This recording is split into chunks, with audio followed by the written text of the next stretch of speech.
Back for episode number 6 of the Number DMV Boyz. six. I'm your host, Woo, What with it do? Phil. How you doing? I'm good. I'm good. Long day, but happy to be here. Long day, a little 5-6 hour commute. I feel you. It was crazy. It was crazy. Ah, I only got to go in twice a month, and I swear I bitch about those 2 days. Goddamn, twice a month, boy. I go in 8 times, 8 to 10 times a month. Woo, good great. Yeah, and trust me, I'm listening to NWA the whole ride to work. But hey, let's get into it, man. So, Another amazing week of sports. man, Week 2 of the NFL just wrapped up. Um, we had a lot of, I think, surprise wins and losses this week.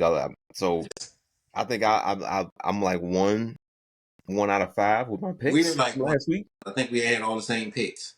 Yeah, I mean, and we went out the door. We went out the door. I think the only one we got was the Texans game. yeah, and that was barely, Yeah, barely. yeah, yeah. Oh my God, I honestly thought I was saying, man, I'm gonna have a clean sweep, brother. I was looking real bad out there, you know. Close. But before we get a little too deep into the scores, Thursday night's game, the Dolphins lose to the Bills 31-10. The topic everybody's talking about right now is Tua Tagovailoa. I'm not gonna call him his normal nickname. He suffered another concussion, Yeah. and you're now starting to hear the calls for everybody's asking for him to retire. You gotta let me know how you feel about that one. You know, the 50-year-old me say he got to hang it up. You got enough money to be able to do anything you want. You're still young to be able to get into something else. But at his age, what is he, 26, 27? Yeah, mid-20s. You at that age, you feel like you're invincible. You feel like you can conquer the world still. You don't know, or you don't think about consequences later on or that far ahead. Mm-hmm. So he'll sit out on IR for 4 games. He'll be reevaluated. He'll talk to, more neurologists and whatever he has to do to get back on the field. Mm-hmm. And, like I say, 27, 25, 26, 27-year-old Phil, like, yeah, do it. 50-year-old Phil, like, can't do it. Gotta hang. Yeah, it feels a bit sad to watch him because it was not a hard tackle. It looked like a basic routine tackle that DeMar Hamlin hit him with, and all of a sudden you see his arm stretch in the air and he's out cold. It's ugly. It's ugly. You know, anytime you see the other members on the team getting sad, they're like, dude, maybe it's time to hang up. You got the whole league telling you right now, maybe it's time to hang it up and move on with your life. And I understand he just signed a new $200+ million contract. You know, he's thinking that I'll be all right. Maybe I can get back to it. But brother, you haven't had 1 or 2 concussions. You now had several. And when he went down, brother, I immediately just went into like not getting really prayer mode, like, here again. Here we go again. But Because you don't want him to turn into an AB or one of these CTE stories that you hear, yeah, like Junior Seau, where your brain's messed up from so yeah, many concussions. yeah. But he needs to do some heavy thinking. And if it were me, and I've already made $55 million, I'd probably say, you know what, my brain, I'm gonna thank myself later. I'm gonna go ahead and sit it out. You're saying it as an older guy. At 27, are you thinking that way? Yes, I'm thinking that way You thinking? because he has examples to look at. He can look at Yeah, Junior Seau. He can yeah, look at Antonio Brown. yeah, He can look at God, I can't remember the Luke Kuechly. yeah, Luke Kuechly, who had to retire because of several concussions. yeah. He has people dead and alive who he can look at. And I get it, man. The competitive nature, you want to go out there and do it. But when you start to get concussions off basic routine tackles, Yeah, yeah, like, it may be time to just say, let me hang it up. Now, if he were to come back, I believe he needs to take My God, he needs to take definitely a month or two off, and he needs to put that goddamn guardian cap on his head. Yeah, the one BB used to wear. Yeah, Yeah, he yeah, needs to wear the guardian cap, which the players can do now. And yeah. also, come on now, he is like maybe 5'11", 6 feet. Doesn't he know how to slide? Like, come on, man. Like You it's you you in the thick of the game. I can't remember what the score was at that point, but you know, I think you get hurt when you're trying not to get hurt, if that makes sense. mm-hmm, It's because like I said, it was a routine tackle. Anybody else as a quarterback, you pop up, you go back into the huddle. But because he's already had these concussions, it just looks so much worse because it was him. But yeah, it was a routine tackle. yeah, You know what I mean? It was a quarterback trying to make a play. If it's anybody else, we're not even talking about this. yeah, You know what I mean? So it's hard to say, oh man, you got to slide right there, or you got to dial down because it wasn't that bad of a hit. yeah. I saw it. I was like, oh, he's about to pop back up. I thought he was just winded, Yeah, you maybe know. on the ball or something. I don't know. But when he went head first, the first thing I said was, "Dude, slide." I'm literally saying as I'm watching, like, "God damn it, slide!" And then he goes head first into, of all people, Damar Hamlin. Yeah, how ironic. Yeah, ironic. And then they giving him grief online as if he made a dirty tackle. He didn't. All he did was put his arms around me. He didn't do anything. And So, honestly, he should be the last NFL player who should be getting grief online. yeah, social You media. know, Social this media. man almost died on the field. Yeah. But I hope he's taking time with his family to talk Oh, about whatever he has to do. I would advise him as a father, as a friend, or a brother. I'm advising you, brother. You've gotten the money. Go ahead and walk away. that's a tough one. That's a tough one. But wish him the best, and I'm sure he'll make what he feels is going to be the best decision for himself and his family at this time. So, you know, Yeah. Well, as, good as luck to yeah, him. you know, Hope it works out. yep, yep, You know, in America's game of the week, the Chiefs versus the Bengals. That's always a pretty good rivalry between Mahomes and Joe Burrow. Watching that, and once again, Taylor Swift and team the Swifties. were bailed out by the refs on a kind of controversial call. When I saw the play, I thought, "Oh, game's over. Yeah, Bengals just won." yeah. And then he came that flag super late. And don't get me wrong, I can see why they called it. It was the right call. Yeah, would I have called it? No, because in my opinion, he was just to me. He did go through him to get the ball, Yeah, but he was going for the ball. He wasn't trying to grab at him, yeah. and I kind of think that if the receiver would have caught it, do you call that? Do you call that?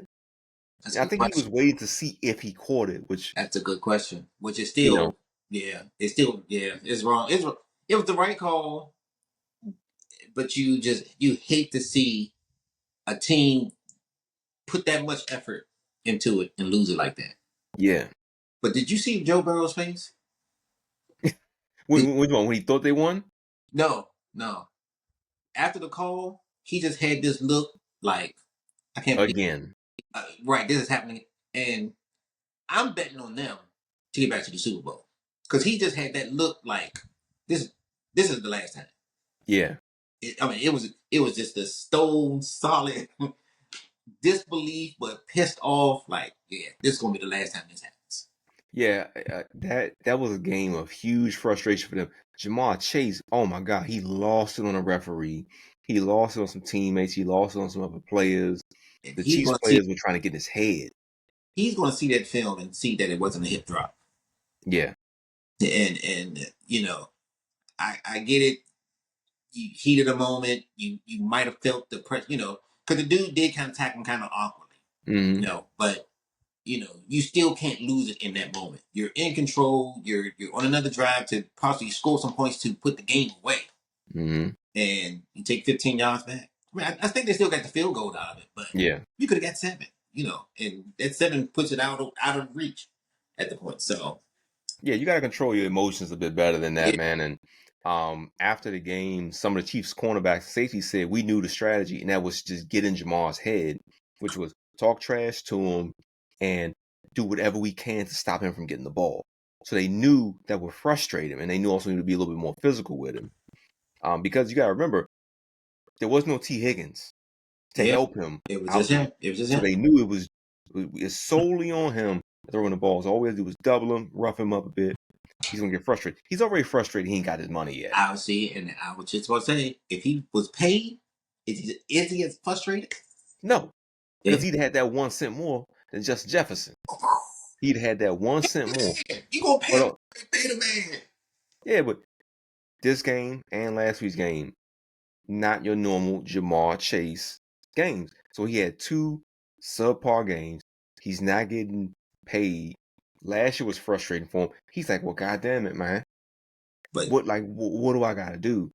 My thing is, as a Commanders fan, I am angry because now we got to play a pissed off Joe Burrow, a pissed off Jamar Chase oh, next Monday night. pissed, and they're 0-2. They're Yeah, 0-2. So they coming in with a chip on the shoulder. It's it's gonna be nothing nice. yeah. I'm not looking forward to Jamar Chase going up against Benjamin Bacon St. Juice. I'm not looking forward to that one. But I mean, you gotta play who's on the schedule, and it's unfortunate that the Commanders are next. Yeah. It's So, unfortunate. in Sunday night's game, we had a battle of the Texans versus the Bears. I think that game was a bit underwhelming. Everybody expected that to be like the new generation game, the big high flying game. You got big, super fast all stars on both sides. You're like, oh, this is gonna be it, and it ended up being a bit of a dud. Yeah, it was. It got a little better towards the end. Um, I don't want to talk too bad about these young quarterbacks, but I don't see it with Commute. I think he's a good. I think it's a really good quarterback. He's only 2 games in. I still think he has a bit of an ego. He got to work on his ego, but he's a good quarterback. I just want to give him some time because why? We gave Stroud time, we gave Burrow time, we gave Mahomes time. No, You no, got no. to give this dude time. No, I'm not saying that he won't have it. I'm just saying because they hyped that game up to be, but he's both games he hasn't played that well. Right. You know what I mean? So I don't know what they're looking for or where this hype is coming from. All of a sudden, uh, I mean, I'm gonna keep watching because I hope the young fella, click and get it going. Because you want these rappers, you want Yeah. to be say, you know, here goes Khalid and here goes whoever else. With that being said, I'm disappointed about the Bryce Young thing. Yeah. I'm gonna be honest, they threw him under the bus. Yes. Look, he is still the best quarterback they have. I still think he is one of the best young talents in the league. He is just playing with an Iraqi hot gasoline filled dumpster fire called the Carolina Panthers. And for them to throw him under the bus is wrong.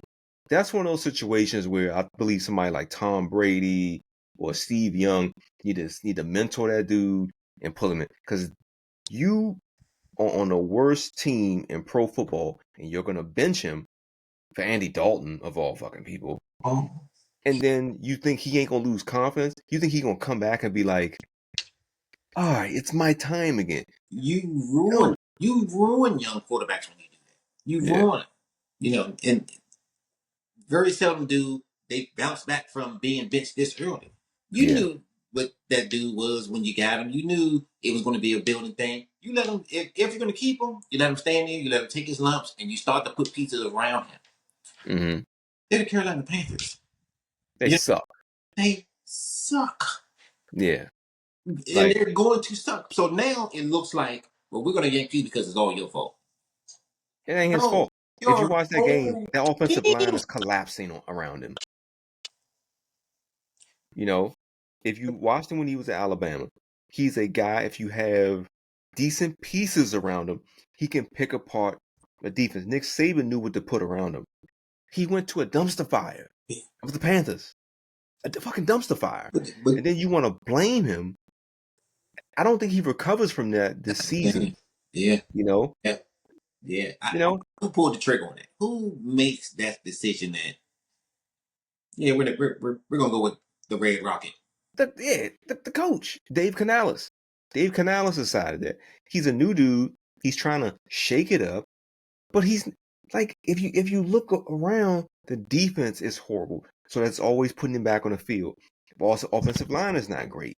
Now, it's not his fault that you all traded the whole farm to get him and draft him on a team. And can't put them around him. Yeah, that's not his fault. Yeah. And you watch him, he's not that bad of a quarterback. Now, I've seen him do some things that is questionable, but it's what a rookie would do last year, and it's what a good quarterback on a crappy team would do this season. Yeah.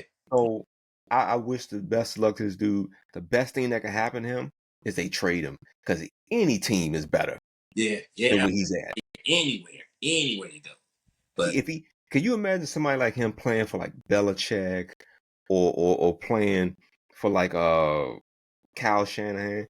Dude would be first team, Pro Bowl, man. But that's why so much of these youngins getting drafted depends on where you go, at what time you go there. Is it a coach that believes in your system is going to put people around? Are you getting drafted by a coach that's going to want to put you into his system and make you change?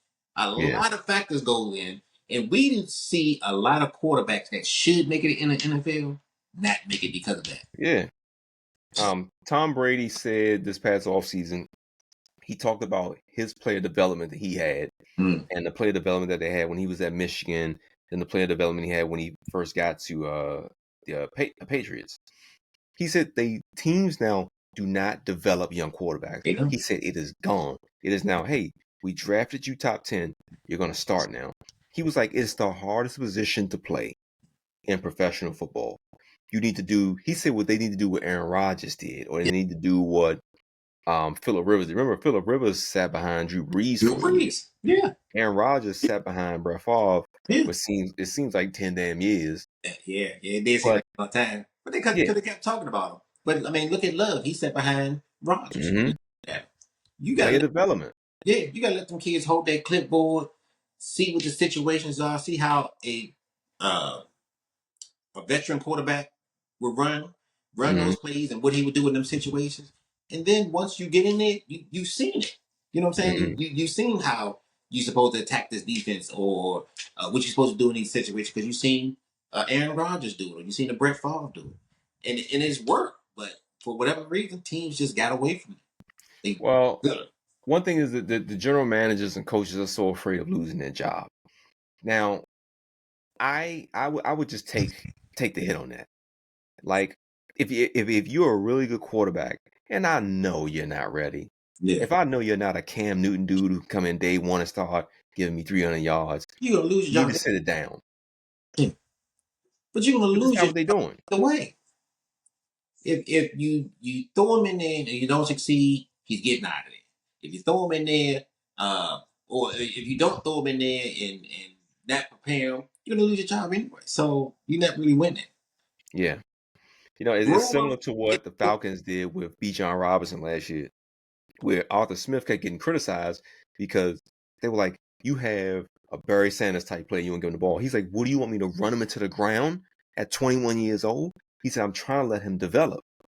They ended up firing Arthur Smith, not just because of Bijan Robinson, just because the team just wasn't that great.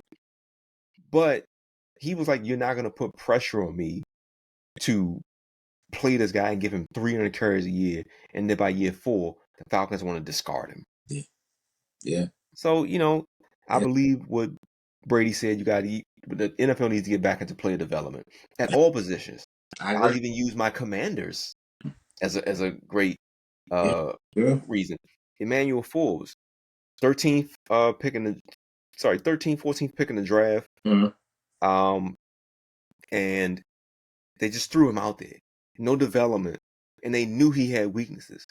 Now, Darryl Green came out and said, I can help the kid. I can help coach him to get it where he should be.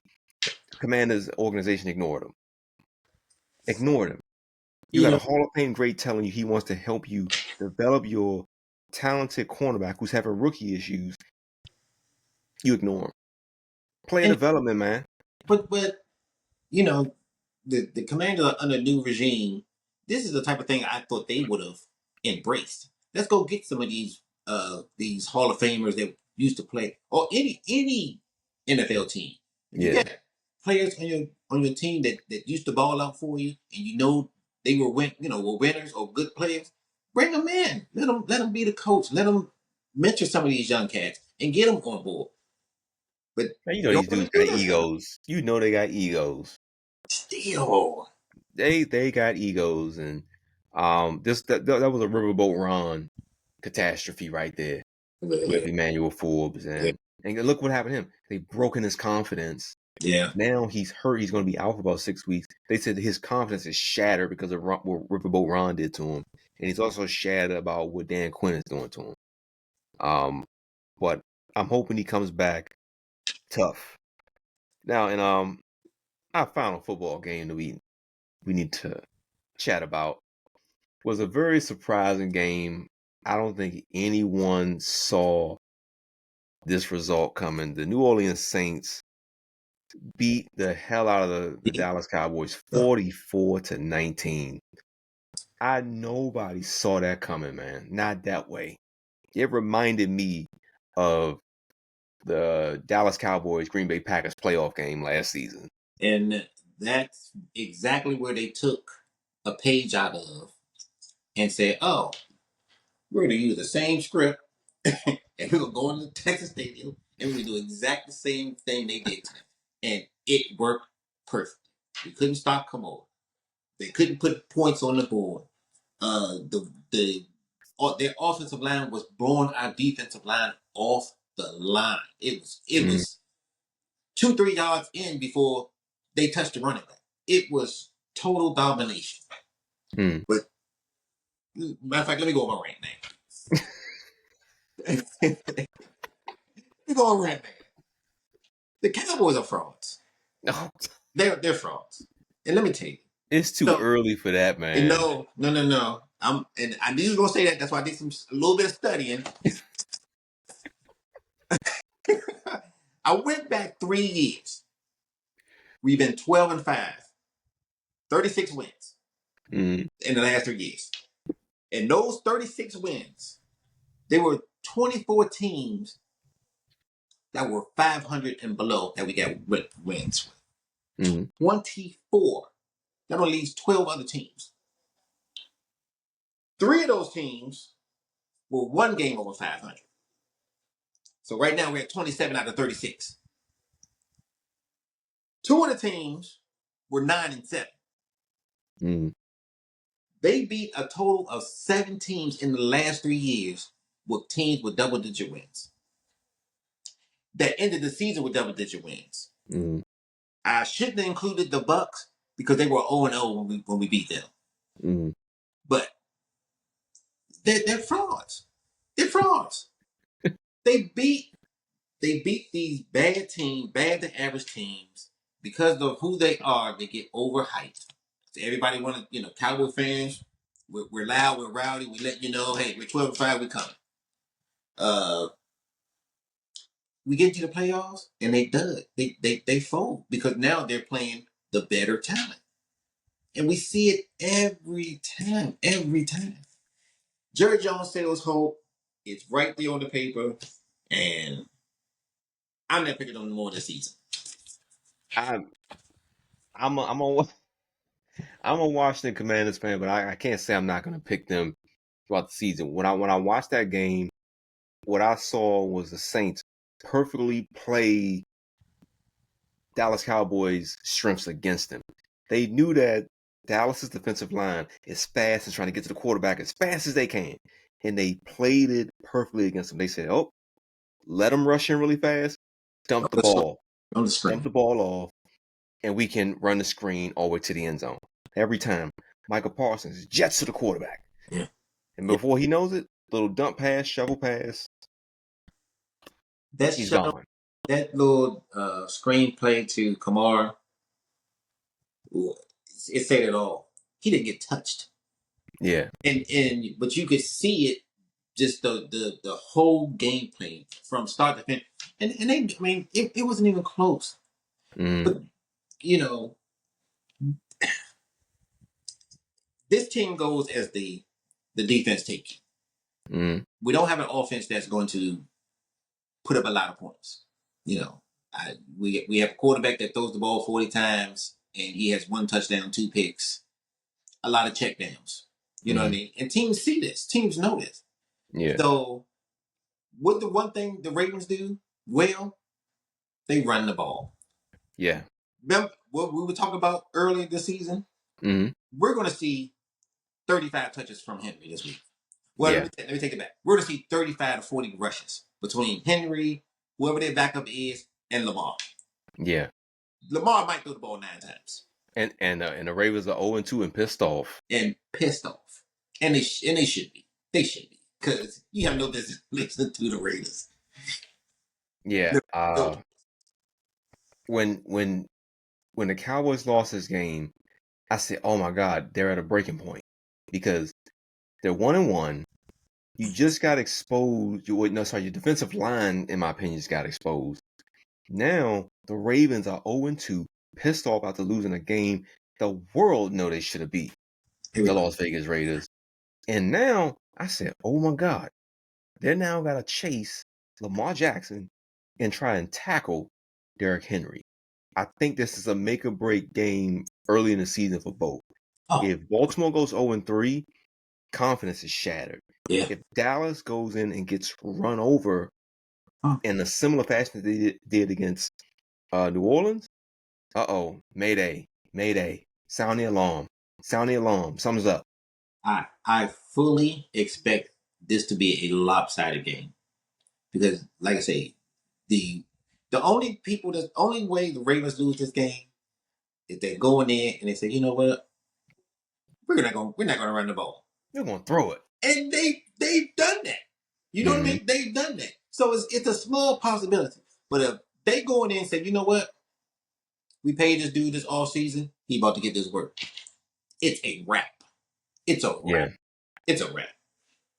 I And think but my prediction is Baltimore's going to simplify the game plan, and they're going to take a picture out of the Buffalo Bills playbook of what they did to y'all last year when they ran the ball like 40 times, passed it like 12. Yeah. Because, I think Micah Parsons is the most dominant defensive end in the game. Dominant. Yeah. They see him coming, they're afraid of him. Everybody's running and trying to just steer clear of the man. Yeah. He has one weakness. If you run at him, if they run at him or they pass towards him, he looks horrible.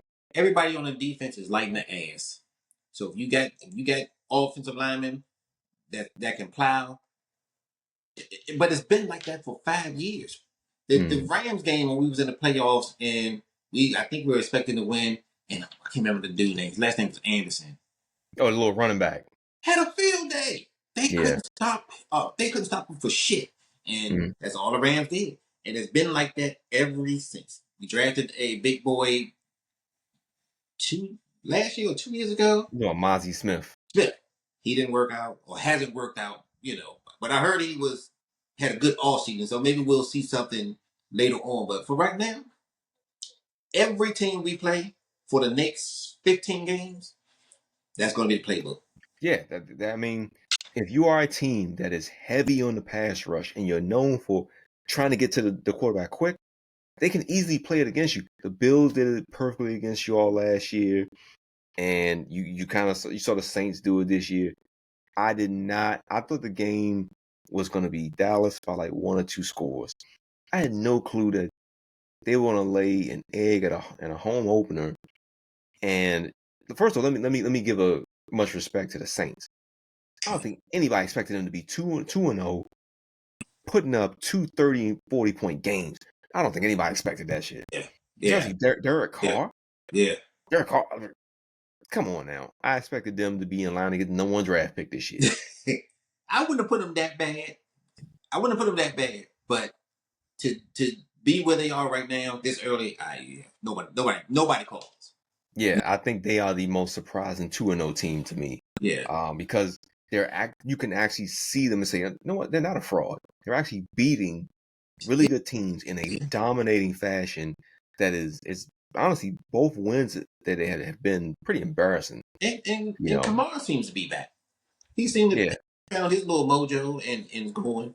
You know, the Cowboys issue is their defense is built to play with the lead. Mm-hmm. On the flip side of that, they have a quarterback that can't get them a lead. Yeah. If you're a good team, you know, you can hold them to field goals, and if you can score, now you can dictate the game. Mm-hmm. And the Cowboys are going to run into a lot of teams that's going to slow the ball down, slow the game down. They're going to run the ball. They're going to keep the defense tired, and they know they can't come back. They know it. Hey, I still believe that quarterback is the top 7 quarterback in the league. You know, I still believe that. I need to hit I need to hit the 6 above them. I We swear. we will debate that one next week. Okay. But for right now, we're gonna go ahead and get really quick into some game picks. So, first game up is the undefeated Texans against the undefeated Vikings. A surprise 2-0 Vikings who are doing this with Sam Darnold of all people. But you know, sometimes it just takes a change of culture, and then something clicks. You know, sometimes you just need a new environment, and maybe a coach that believes in you. Maybe it's somebody simplify something. I haven't seen what the Vikings play yet, but I'm looking forward to seeing them play because 2-0. Who am I going with though? I like what the Texans are doing. Yeah. You know, they won for me last week. I'm gonna go with them again. Same. I'm going with Houston. I think that Houston's defense is going to just be a little bit too much for Sam Darnold to come to. Don't get me wrong. I believe that the 49ers defense is a lot better, but the 49ers have always struggled against Minnesota. It just seems like they have their kryptonite, Yeah, it's and always they just always do it. yeah. And when you saw the long 97-yard touchdown to Justin Jefferson, it seemed a bit fluky and more superstar status stuff from Yeah. Justin Jefferson. That's not something you're going to see week in and week out. Yeah. So with the Texans, I think they're going to play a little bit more hard ball against the Vikings. I don't see Justin Jefferson getting over 100 yards receiving this game. I think they're going to double him. But so I'm going to go with the Texans. I'm going to go 21-13 with this one. Okay. I like it. Next up, the Philadelphia Eagles versus the New Orleans Saints. The Eagles, who have become the most erratic team in the NFL, just dropped the ball last night. And it's now their turn to go up against Alvin Kamara and Derek Carr. They did this same thing last year where, you know, we looked at them week 1 and you were like, man, they got it. You know, they got a running back, they got their scheme. And then they just look a mess yesterday. Yeah. They came back, you had the game won, you got cute with the great play call, but you didn't have to do that. You run the ball one more time, game is over. Right? Yeah. Clock running, yeah. I'm gonna go with Philly because I think they right the ship. I hate to go with them. I just hate to go with them. Right now, I'm not going against New Orleans until someone can tell me otherwise. When a team looks that powerful on the offensive side and your defense is playing well, I'm not going against them. So I'm going to go New Orleans 31-20 because right now, the linebackers for the Philadelphia Eagles look real suspect to me right now. Yeah. Look real suspect. And I don't know what the hell is going on with the cornerbacks. I watched Darius Slade get juked out of his goddamn cleats yesterday for that slant touchdown. So, yeah, I'm going with New Orleans. Overconfident, you play down to your talent. I don't know. I haven't figured out Philly. I still think they right the ship. I think they right the ship, and because I'm not 100% sure if the Saints are that good or do the Cowboys just suck ass the way you know what I mean. So it's one of them type of things. Like damn, they demolished them dudes. But then next week they come in and you like, hold up, this ain't the same team the Cowboys play. You know what I mean? So Yeah, I'm but gonna stick with Philly. I'm gonna stick with Philly. I'm going with Philly this week. it's gonna be a good game. Now the home team, the DMV team, the Washington Commanders, will be playing on Monday night against the Cincinnati Bengals. Do we even 0 and pick this? 2 versus 1 and 1. Do we have to pick this? Yes, we do. Bengals with a chip on their shoulder, 0-2. Commanders riding high, 1-1. You know, you kick 700 field goals to win by 3. Um,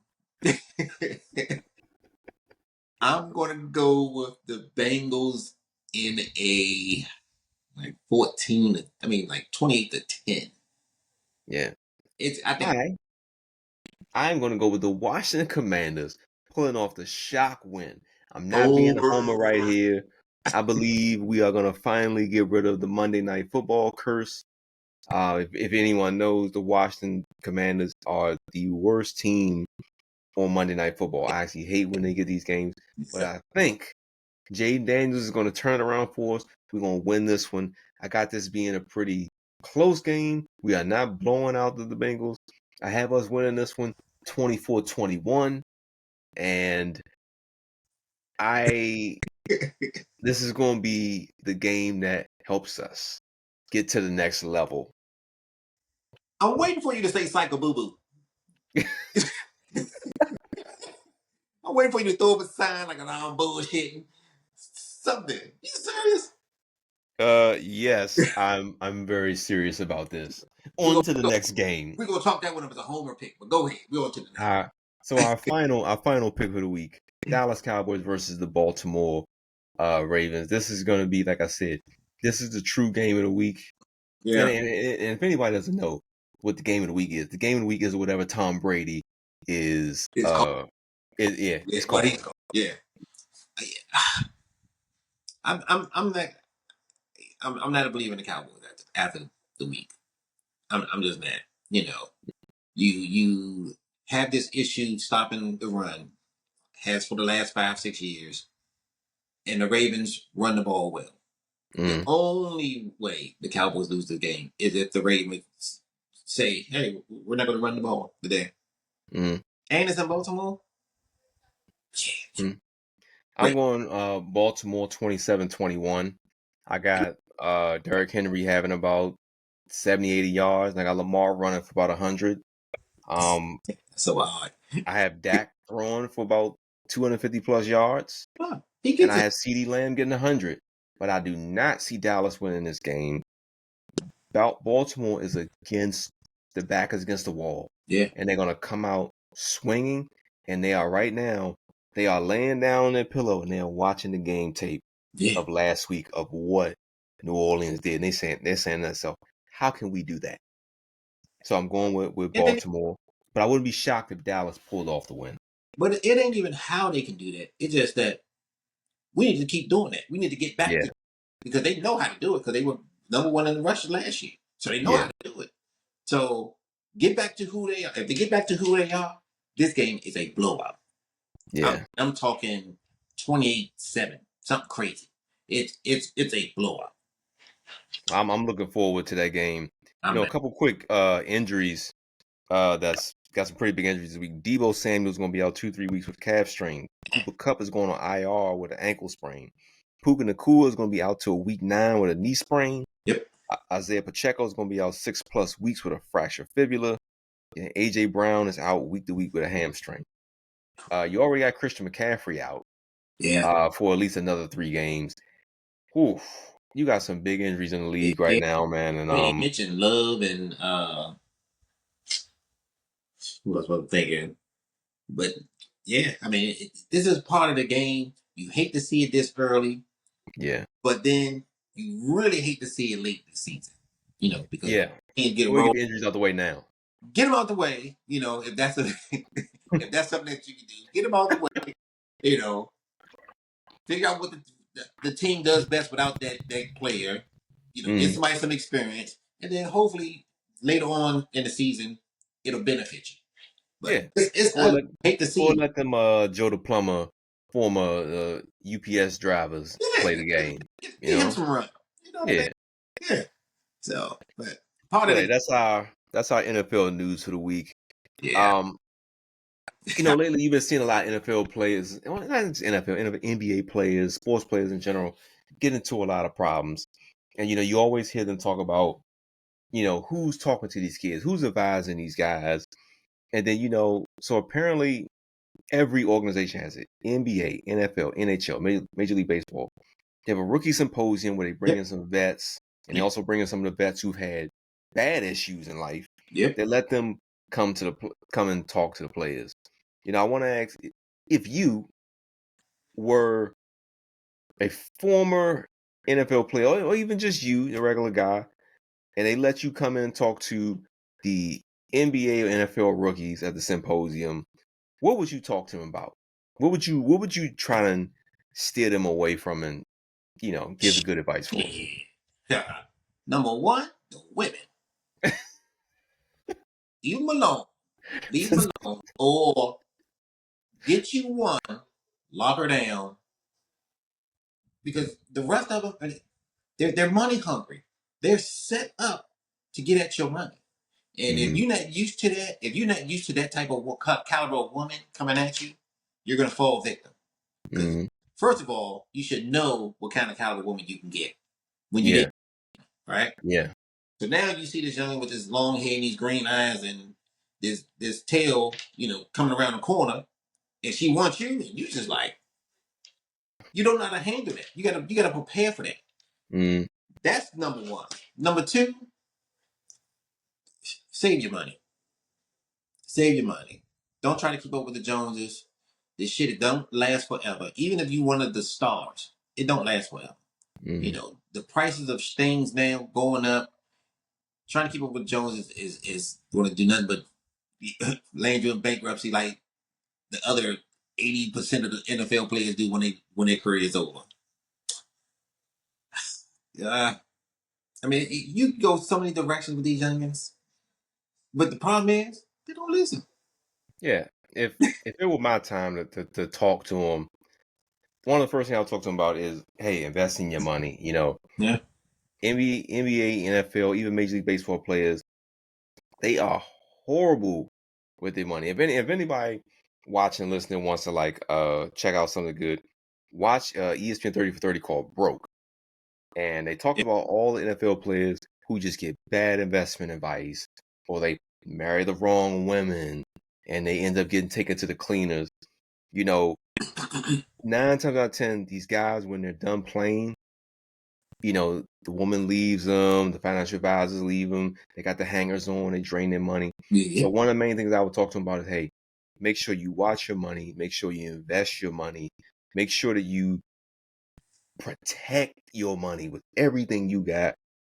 And you need to live like you are forever on that rookie contract and try not to spend that money up. But it's Um, most of these guys come from not having a lot, yeah, and you have to have enough experience to learn money yeah, and the value of money. And you're 22, 23 when you're drafted, and these people just handed you some life changing money. I mean, they're at the draft with diamonds, chains. You know, it's crazy. None of that stuff, none of that stuff holds up. 2 years yeah. from now, you're not even wearing that watch. You done Yeah. paid $10,000, $15,000 for. Uh, the cars. Yeah, everybody want a nice car. Get you one. I'm not saying don't celebrate. Get you one. Get you a nice house, but tuck the rest of that money away. Tuck it away.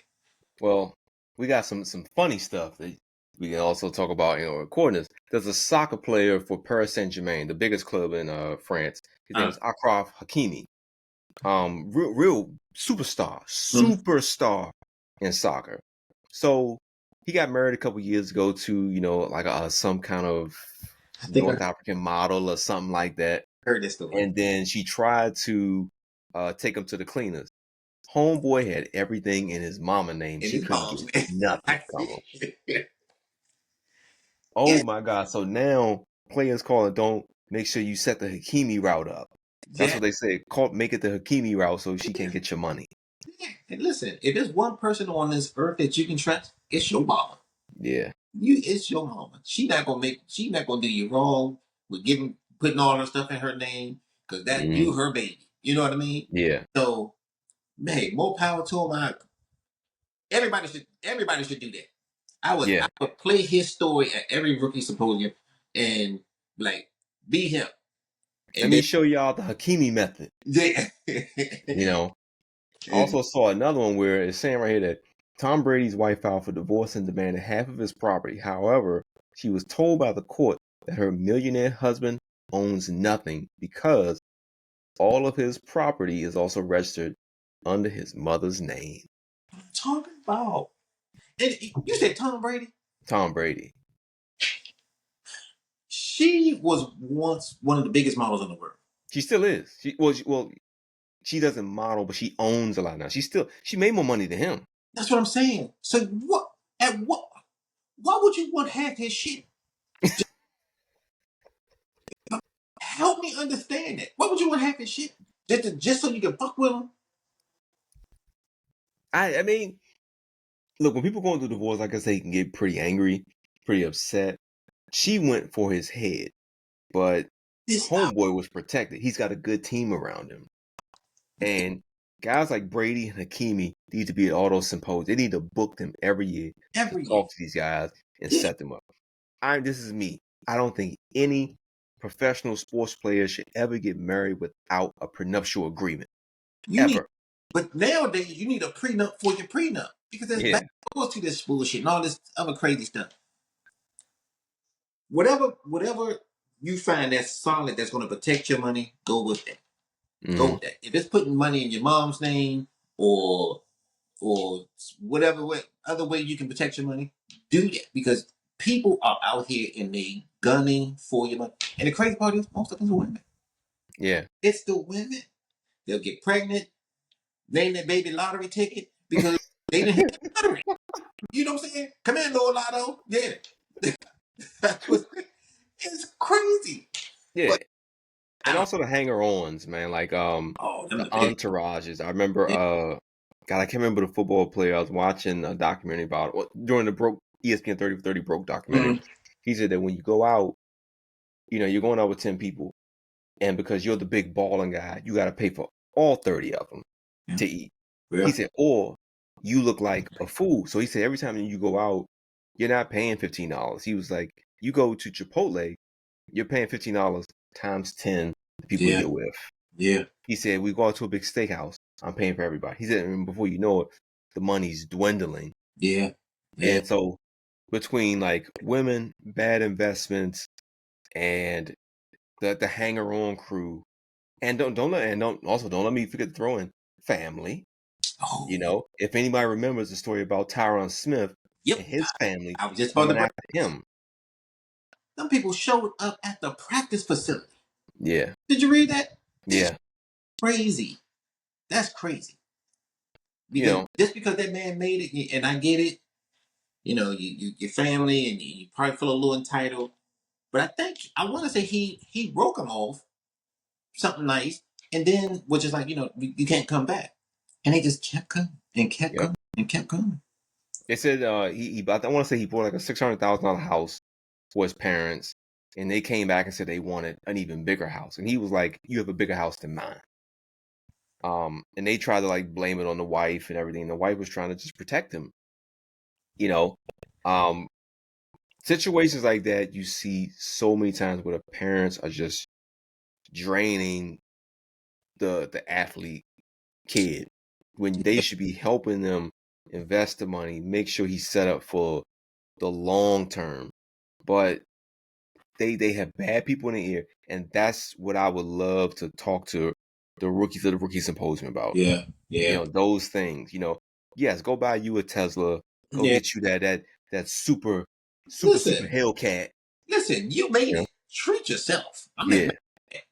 Don't go down a rabbit hole because the next rookies that come in, now they pushing the newest Lamborghini and yours is a year older. Mm-hmm. So you feel like you gotta outdo him. Don't get caught up in that crazy shit. Yeah. Treat yourself. Get yourself some good things. I ain't mad at it. But after that, chill out. Don't Yeah. compete. You're not compete. Competing is at the end of the day, after 20 years, you still got money to look at. You got businesses, whatever. When you see that rookie that came in the season after with the new Lamborghini, and he ain't Mm. got no more money, but he still driving that same Lamborghini, you don't want. And that's what you NFL, gotta look at. NBA, holler at us. Y'all Yeah, need us to come chat. let's talk to you. You know what I'm saying? We can work something out. You know what I'm saying? Just fly me out. I'll stay at the Holiday Inn.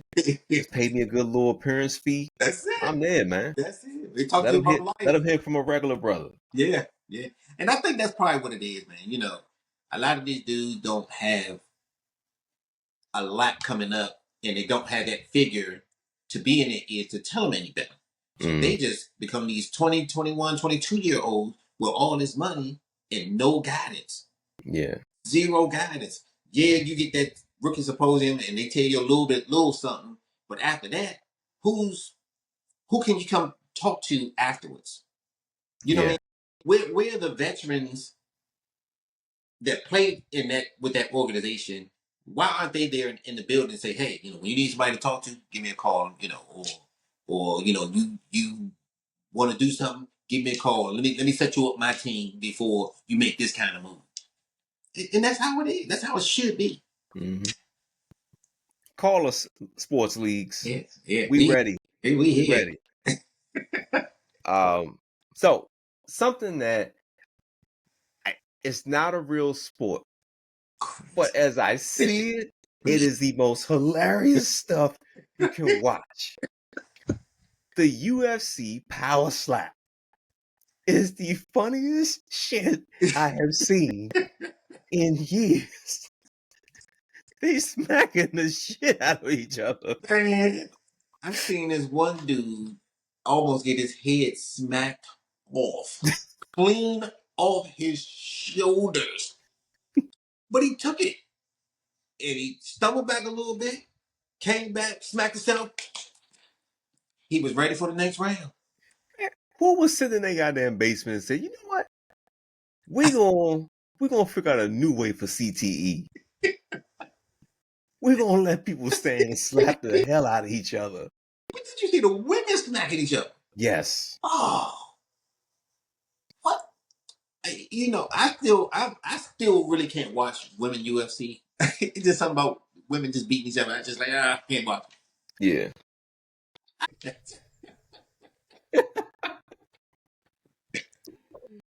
You watch that. It's crazy that somebody would sit there and allow somebody to put some powder in their hand.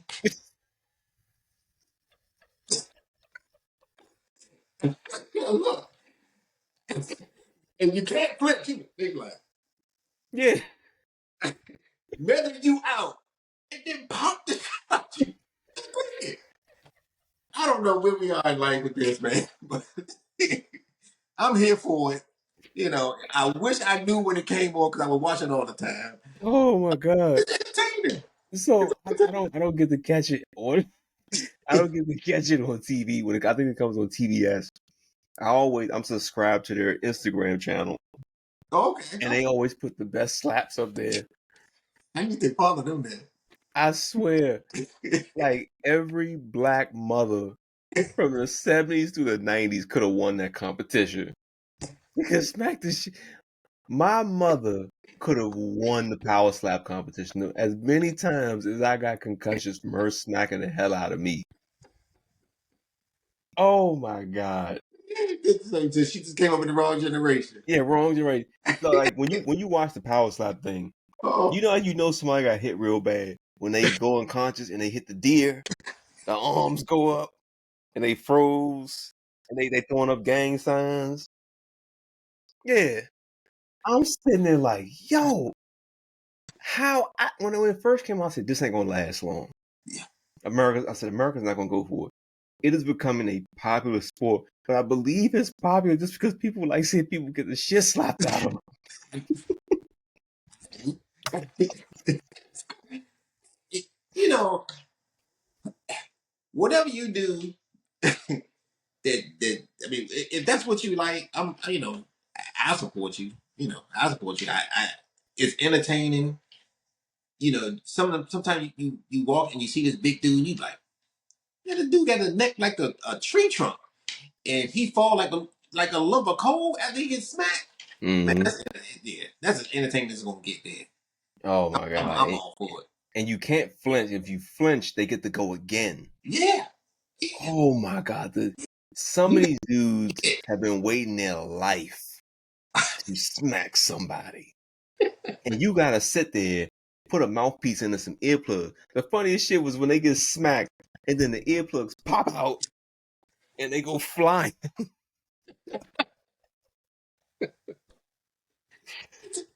It's So crazy. It's crazy. It's crazy, but they do it. I love it. I watch it every time I see it. I watch if it. Every, they find a way, if they go on tour and come to DC, I'm sitting front row, oh, I'm going. brother. I'm I, with I'm gonna be crying laughing. man. I'm the worst person they should let in there. Yeah, we be there front row together. 'Cause I will be there. Wait, something else funny. They done caught Unc getting it in on IG Live.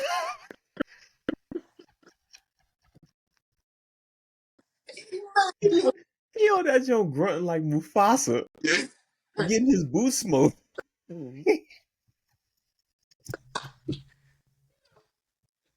I thought it was a stunt. I thought about it. I was just like, this dude is having a hell of a run. He doesn't need a stunt right now because he's Yeah, still hot. So he literally got caught on live in the act. yeah. He literally. Oh, Bruh, yeah. he was making sounds like a Doberman in there, and he's like, Michelle. It sounded like a wildebeest was being attacked. But look, what that man do on his own line is what he do. It probably got him more likes and more views and more endorse. He's selling the He's pills selling now. penis pills. Listen, everything on social media is an avenue to some other kind of money. Mm-hmm. You know what I mean? And right now, this dude, he can do no wrong. He can do Yeah. no wrong. You know, and more power to him. More power to him. Nah, he did wrong. Huh? He did some goddamn wrong. Grunting like that, you know, sounding like two goddamn hyenas scratching each other. Listen, Oh. the sound that man making his private time is on him. Nah, it was public during that moment. I said, and then he talking about, oh, I got hacked. Your ass ain't go hack. You accidentally pressed some buttons, being a boomer, and you ended up on IG Live. I'm still You trying to figure know, out how you go because you got to press a few buttons before you go actually live. in a way, not really. There's ways you can actually like, you know, You can butt down the line. in a way. So if you swipe like, so I mean, look, so I'll just show like an example. Mm. So I'm here. If I accidentally swipe, there's a live button. You Yeah. know, you know, live button right there. You can accidentally press it, but I mean, maybe the phone was up against his sweaty cheeks, and he accidentally maybe like her nipple hit the button, and he went live. But oh my god, the amount of embarrassment. Whoever Michelle is, she's look. It sounds like Uncle was doing this thing where she seemed very happy. Yeah. Oh my god, she got to be embarrassed. But if they don't know who Michelle is, she fine. Yeah. And yeah, Oh and I'm pretty sure Unc took care of her.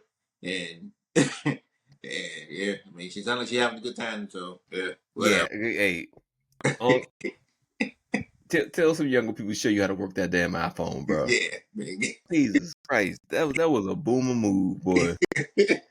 Oh man, Uncle Shannon Sharp. Yeah.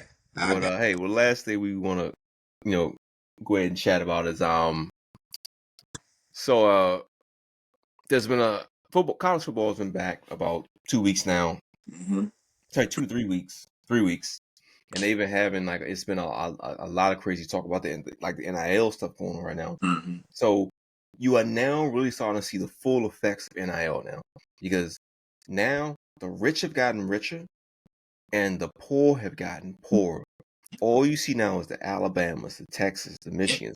Now with all of the expensive NIL players, and then there's the teeny little schools who can barely give a player like $100 NIL money.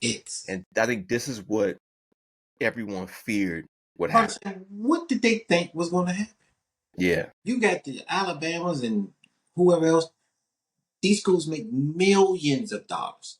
I mean, and they've been doing it for a long time off these kids' backs. And now they can pay them? What's Morgan State going to do? They're going to pay him in crab cakes. And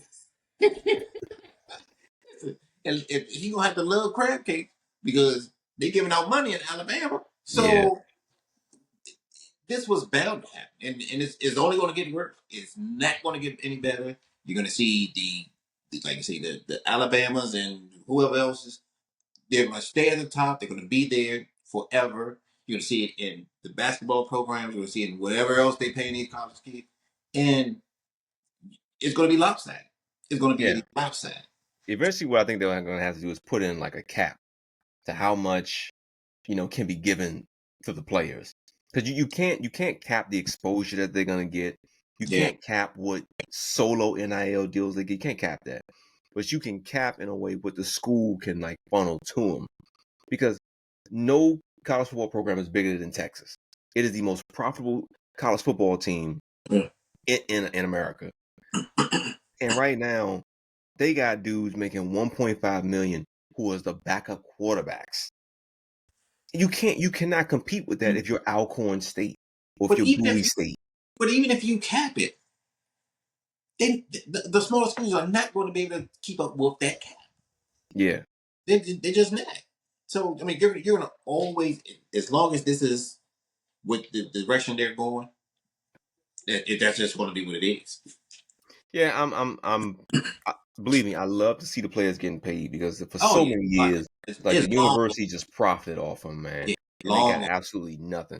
So I love the fact that they can get money. But now in just 4 short years, it has now gotten out of hand with players showing up with Lamborghinis. Players are changing schools every year. One of the most beautiful things I loved about college football and college basketball was that you had a freshman, you knew he was going to come back next year to play. And you're like, oh, he going to come back. He going to kill it next year. Or they went to the pros. Or it's like NBA. Yeah. I'm fine with that. Yeah. But now it's like, okay, I got Phil Green. He's playing point guard, University of Maryland, gave me 15 points. Yep. He's going to University of North Carolina next year. How much y'all paying? Yeah. Hold on. Let me tell my coach. I'm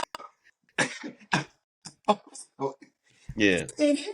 Something I think that will help.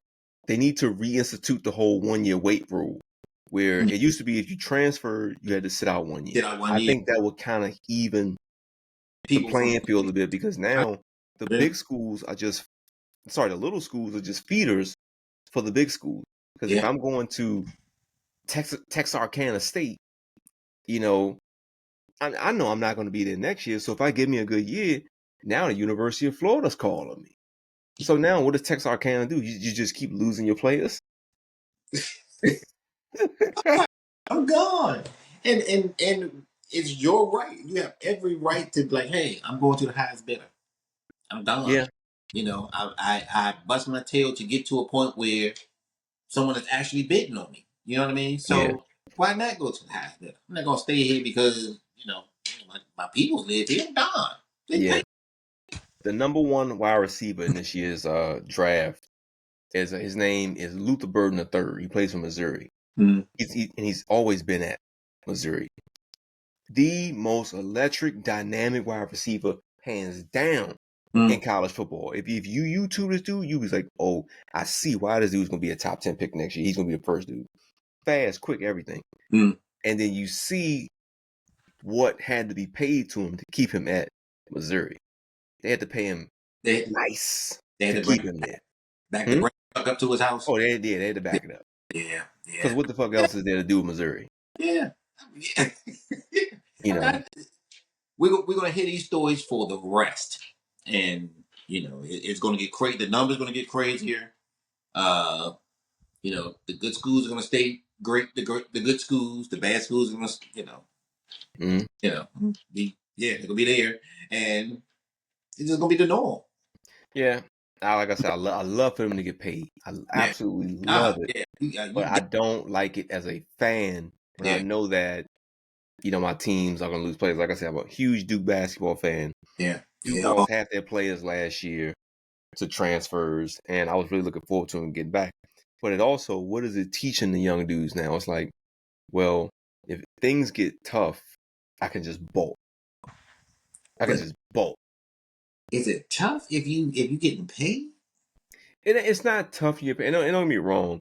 Not that many of them are getting more than 100,000. Only like the bigger guys getting over 100,000. Yeah. But a lot of these guys were like, you can be getting paid, let's say $80,000 with Duke, but you got a lot of competition. Then they be like, well, I can go over here to this crappy school where I know I'm gonna play and get 100,000 instead of fighting and trying to get it. That's how like Alabama football is. They compete with each other. Yeah. They're like, you know what? I can get the money and iron sharpens iron. Yeah. So I know I can play. That's going away though, man. Yeah. Yeah. I mean, it's one of them. You got to take the good with the bad. Yeah. It's pros and cons to everything. The pros, they're getting paid. The cons, it's you're not gonna have that one guy for 4 years. You know what I mean? Yeah, days are over. A lot of people jumping ship, and I mean it's what it is, and that's what we are in society, and we adapt just like we adapted to free agency. Yeah. So it is what it is. Well, we'll periodically bring in some NIL stories because they're pretty fun stories when you see them, especially when you see like the wacky advertisements they get. Like I saw something like the guy, they want him to show up to like a kid's birthday party. Like the kid was like 8 years old, and here he is, this big 6'5", burly dude at this little 8-year-old's party in a bouncy house. But hey, get that money. Get the money. But hey, I think that's where we'll leave it for this week, man. Phil, I appreciate you hopping on after your birthday. Yeah, it was a long chat about sports. Yeah. This was a stress relief because and I gotta go back in tomorrow, so calm me down so I ain't gotta go in there and choke nobody out, lose my good government job. Oh man, well, my album of the week for you to listen to is an album, self-titled album by a group called the Free Nationals. It's a good little driving music for you to have. You said the Free Nationals? Yes, Anderson .Paak's band. But he sings on a couple songs, and then there's like they have a bunch of artists singing on their songs. It's nice driving music that'll calm you down for your rough day. I might need some of that because it was definitely gonna be some gangster rap on the way in. How I felt after the day. Well, hey, we're gonna end it there. I appreciate it, man. I will see you next week. Next week. All right, man. But now, I'm actually gonna see Anderson .Paak and the Free Nationals next month.